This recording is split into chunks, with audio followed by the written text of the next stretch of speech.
Alright, welcome to the channel. If this is your first time watching, I'm Avery. This is Avery's Outdoor Adventures, and we are a community of believers in outdoors, men and women, specifically bow hunters, and I'm on the journey to a Super 10 Slam, which is basically the Super Slam, but for basically one of all the different species in North America, trying to do it with a bow.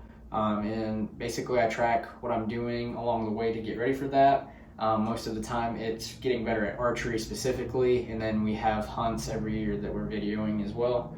I work a lot with a company called Swamp Dog Outfitters. You can see their flag behind me. I'm also wearing one of their shirts. It's another faith-based company that I sort of partner with. The gentleman who owns it is a great friend of mine. He poured into my life when I was really struggling, and helped me get reconnected with a group of men and a body of believers before I moved out to the Pacific Northwest. So I have them linked in the description below, the Swamp Dog Outfitters and the Greeting Call, which is their nonprofit. And they do a lot of work with hurricane relief in North Carolina right now, and they have been doing so since the hurricane, and just a great group of people. So I highly recommend you go check them out. I also work with Raleigh Area Bow Hunters, which is a archery community in Raleigh, North Carolina, close to home for me. Although I'm not there anymore, I still am a member and still shoot with them when I go home. So check them out as well. Today what we're going to do is we're going to build our Lift X. So if you watched our video series a few weeks ago, I have decided, based on the values of Mathews as a company and then the performance shooting against Hoyt, that I'm going to switch to Mathews for the time being. The owner of Mathews has started and is working on a Christian production company. They're currently filming. I'll have that linked in the description also. You can go check them out. All things being equal, the bows both shoot great as long as the shooter does their part. Now we'll kind of get into our build here. So the first thing we're going to do is we're not going to take a lot of pressure off because I'm just going to tie in my D-loop, but it's easier to do here because I can have everything horizontal. So I'm going to take a knock from my hunting arrow, some serving material for our soft knots, and where's my square? Oh, my square here. And we're going to run this straight through the burger hole and tie our D-loop.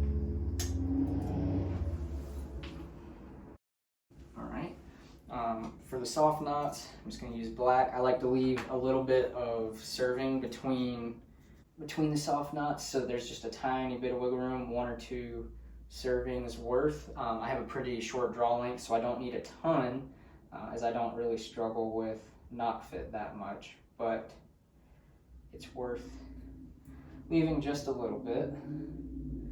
I'll get a close-up of that when I'm done. I'm going to get this top one tied in first, and then take away my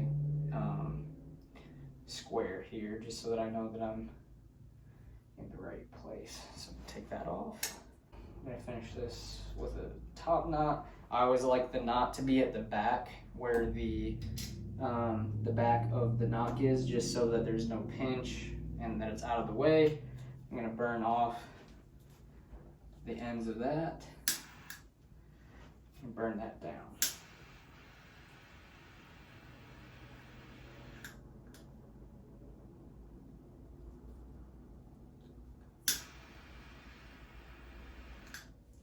All right, got that. Now let's do the bottom, the knock back on, get our little gap.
something I learned that you could do from a buddy of mine at the archery shop is if you need to, you can always twist your soft knots and get them a little closer. Like on that case, I accidentally left a little bit too much space, so I just kind of turned it. And was able to get it a little more dialed to where I want it to be.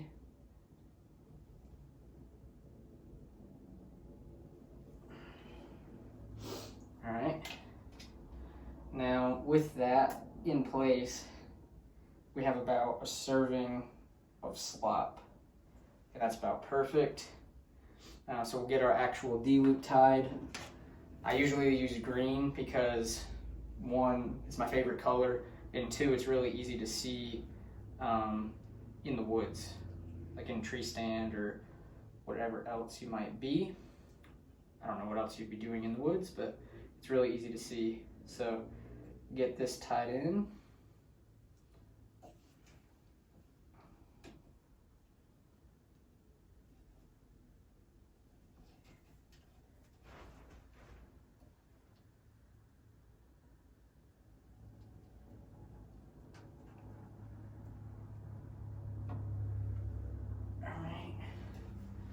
Probably shouldn't have left as much as I did, so we're gonna cut it just because it's kind of hard to work with.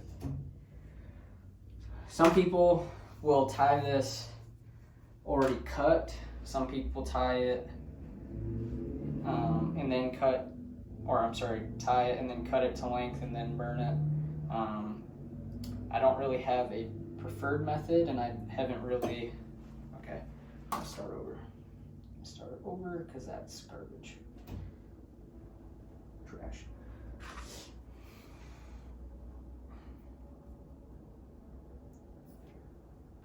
All right, we're gonna tie in our D-loop.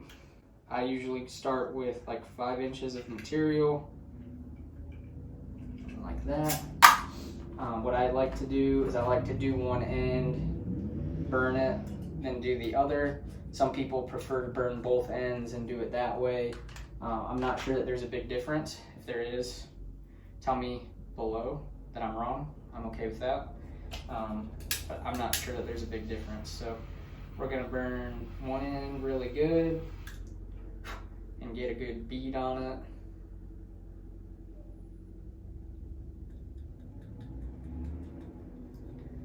Like so. I'll get this side started first. I like to go with green because I can see it, and green is my favorite color, so it's kind of a double win there. Get that nice and tight. Beautiful. Do the other side.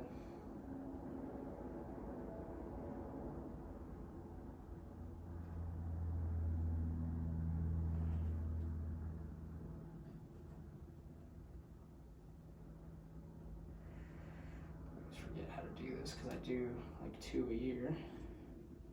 Actually, just did one with a buddy, so I should remember.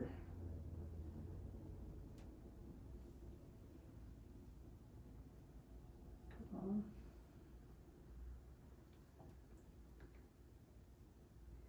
All right. Now I'll kind of fray this end a good bit.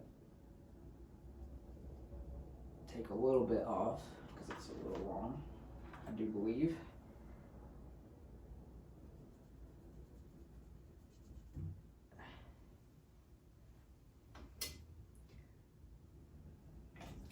Get this burnt.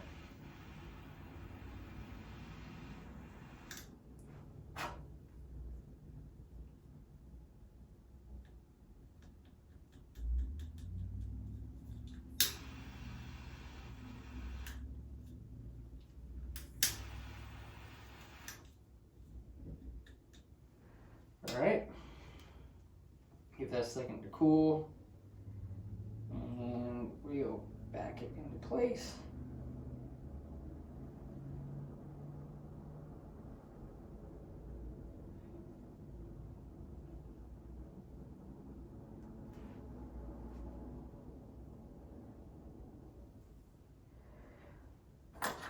Then take our pliers and absolutely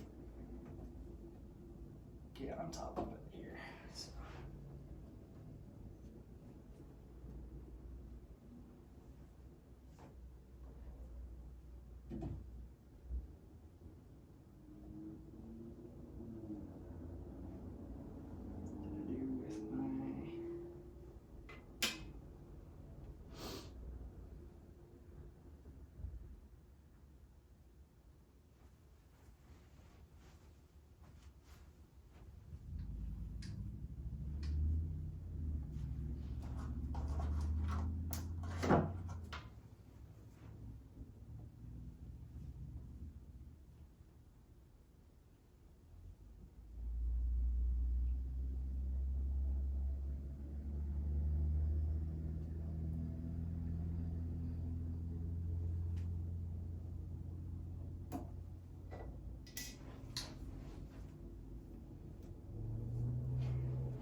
Then we're going to get in here with our D-loop pliers and just crank on it.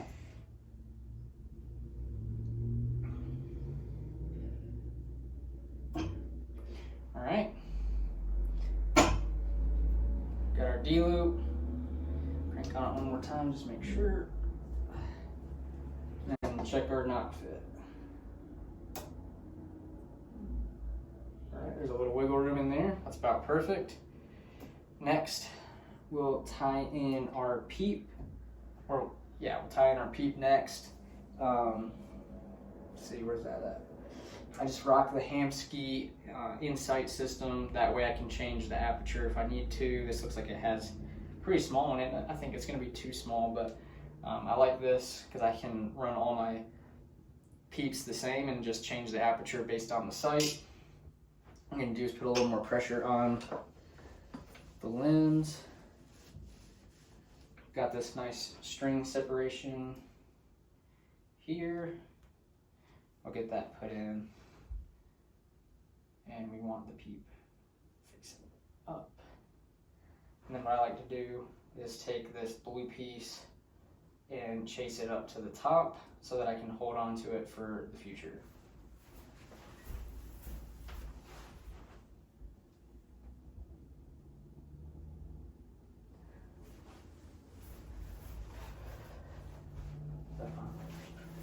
Sure is, right? 24 minutes. That's not bad.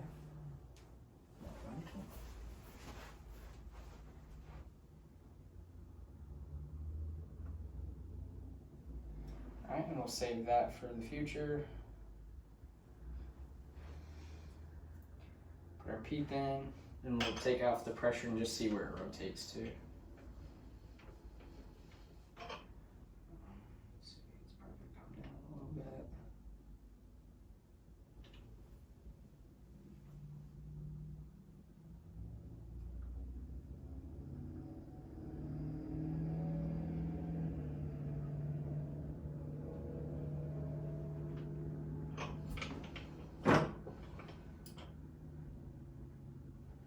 All right, because I have another lift, and this is the same axle to axle, I'm actually going to measure the peep height so that I can make them the same on both bows.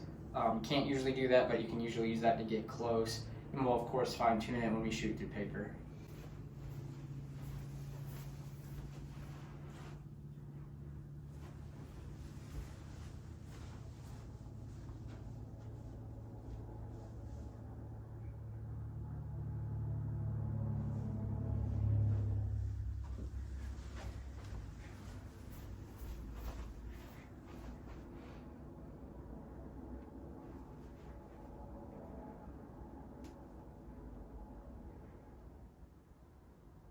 All right. Okay.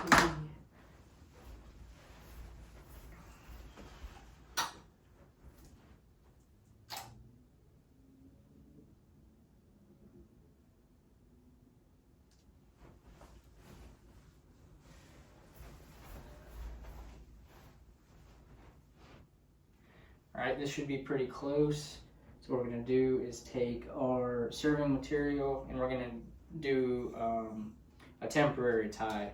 So what I'll do is I'll go back later once I figure out the exact peep height I want and tie it in permanently. But for the temporary, we're just going to make a couple loops over it in a square knot so that we can come back later and tie it in where we want it, if I can get the string. So put one over, one under.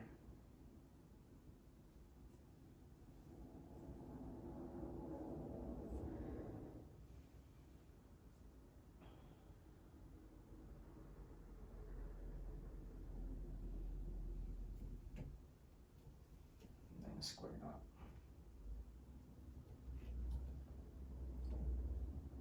Same on this, I like the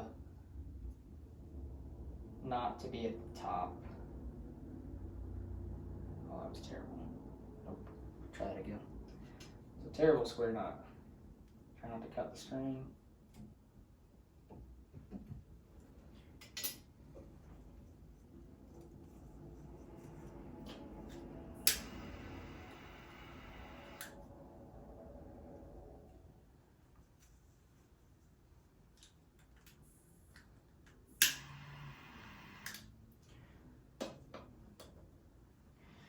All right, take 2.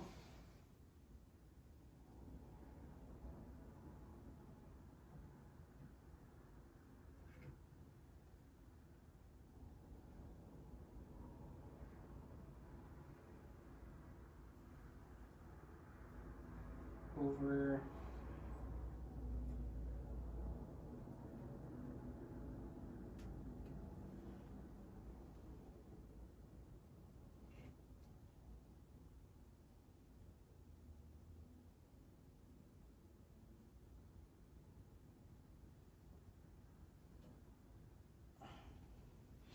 I like to put that knot at the top as well. It just feels like it's less in the way.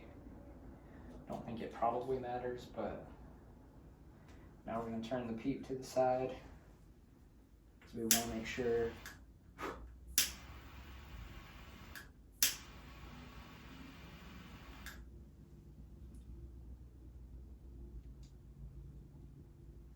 we stay away from the string. All right. Next up, with pressure still on the string, go ahead and put in our Hamskea primer. Seems like this little hole lines up well with the little set screw for the Hamskea, so I'm actually going to use that. And then the bolt, and by doing both of those, 1, I've moved the rest as far out as possible, and 2, I should have the rest in line. And the reason you want to run your rest out as far back as possible is it gets the arrow off of the bow quicker, and thus is where most bows will torque tune the best. So we'll get that put in and then tighten our little set screw, and that, folks, is money. Check our timing real quick now that we have our rest installed and our D-loop.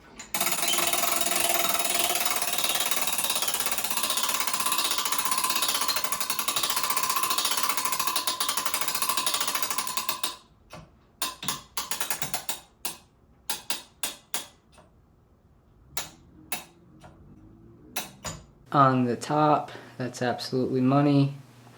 On the bottom here, absolutely money.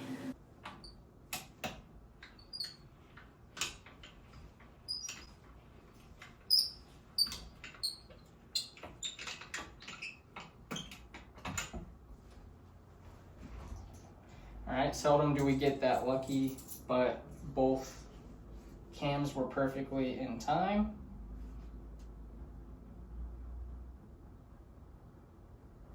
Now we'll go ahead and put it on the bow vise, install our sight, stabilizers, quiver, and check our rest position. So I'm going the wrong way. I'm going to reel this in real quick, be right back.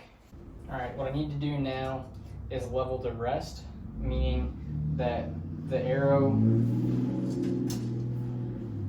is perfectly straight off of the rest. So we're gonna use our levels here real quick.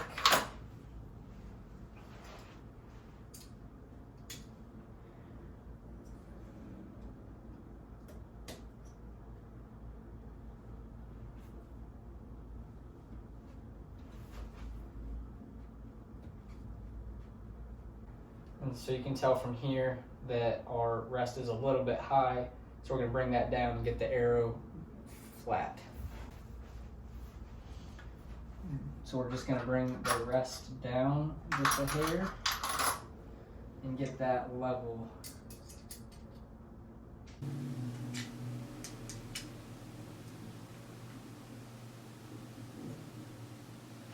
Now we'll check our center shot. We want it to be 13/16 from the riser.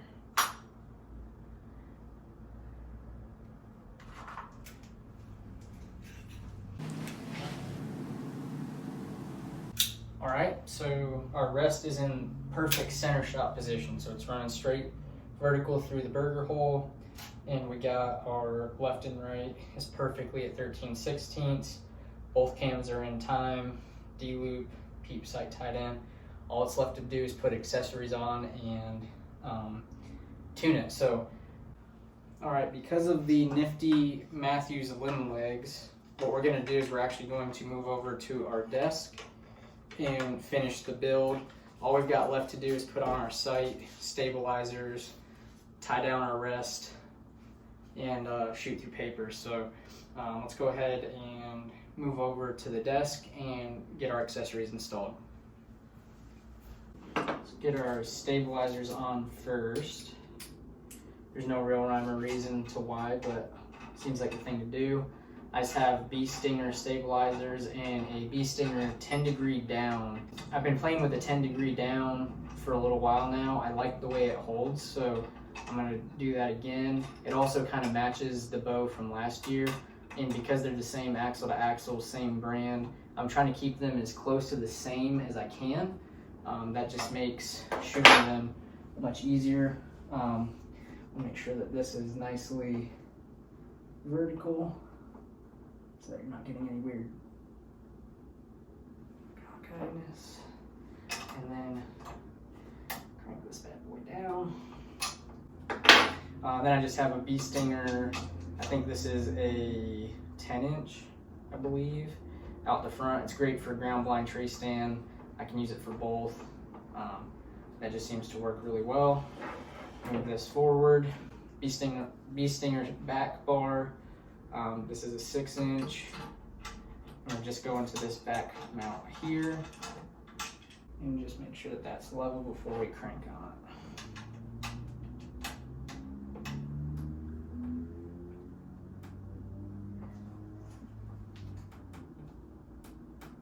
All right, we got both of those. Next up, we get our hamski rest tied down. I had to buy a new pad. Just get that put down at the bottom. Put that somewhere about right there. Quick one, let's go right there.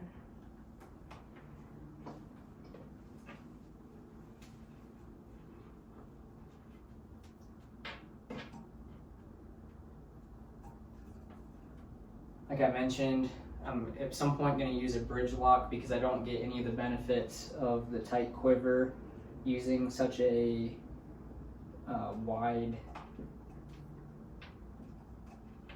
on the outside. I don't get any of the benefits. All right, let's do this first.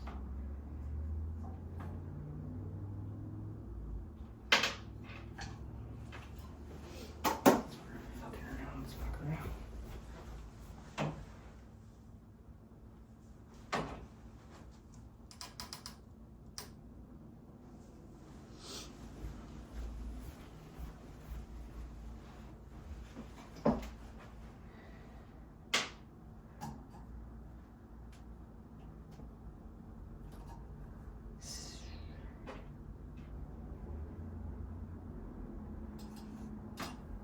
since I'm not running an integrated rest, I don't really get any of the benefits of the integrate. So that next year I'll probably, or later this year, I'll probably get an integrated rest so I can run my tight spot and my right now I don't get any of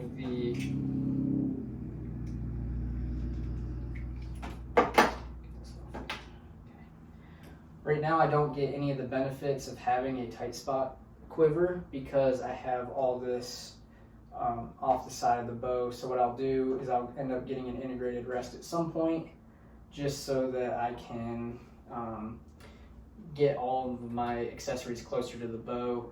I used to think I would only ever take the quiver off when I shot at animals, but on all of my western hunts, my mountain lion, mule deer, moose, on all of those hunts I ended up shooting with the quiver on. So I'm beginning to see how important those features are.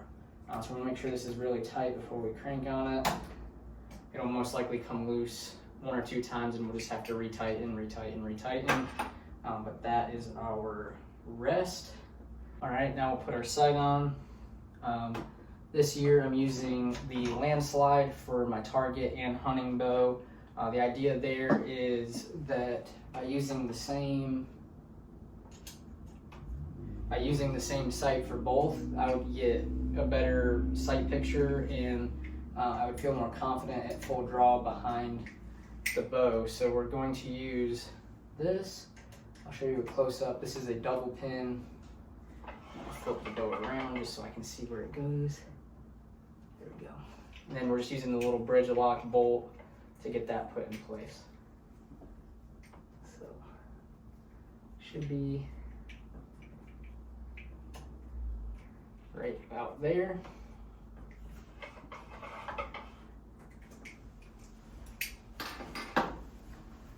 All right, so that's our 2025 Mathews Lift 33 build. This year, a couple things to note that I'm going to do a little bit different. One, I'm rocking the bridge lock with the 2-pin Excel landslide. 2, I'm going to actually use the Bond grip. It has good texture in the back. I'm going to see how that does.